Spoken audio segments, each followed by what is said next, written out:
নমস্কার দর্শক বন্ধুরা, আমি কবিতা হানি কিচেন বাই কবিতাতে আপনাদের সকলকে স্বাগত জানাই। আজকে আমি তৈরি করেছি আমরসটা কিভাবে তৈরি করেছি সেটা আমি এখন দেখিয়ে দিচ্ছি। অত্যন্ত সহজ এবং চটজলদি, খেতেও খুব সুস্বাদু।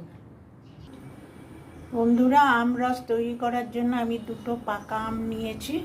আমটা আগের থেকে আমি পেস্ট করে নিয়েছি মিক্সিতে। তার মধ্যে আমি দু টেবিল স্পুন দুধ দিলাম, 1 টেবিল স্পুন হচ্ছে গুঁড়ো চিনি,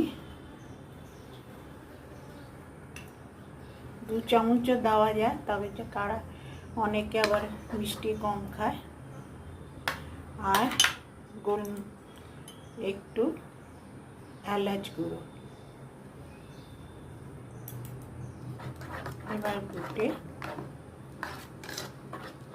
এটা রুটির সাথে খুব ভালো লাগে, রুটি বা পরোটার সাথে।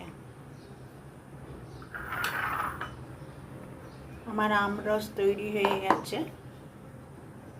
এখন এটা বাটিতে ঢেলে সার্ভ করব।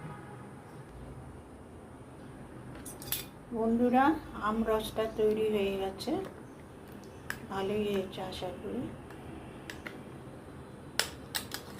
এখন টেবিলে রেখে সার্ভ করব। বন্ধুরা, এই যে রেখেছি, আশা করি আপনাদের ভালো লাগবে। যদি ভালো লেগে তাহলে লাইক, কমেন্ট, শেয়ার করবেন।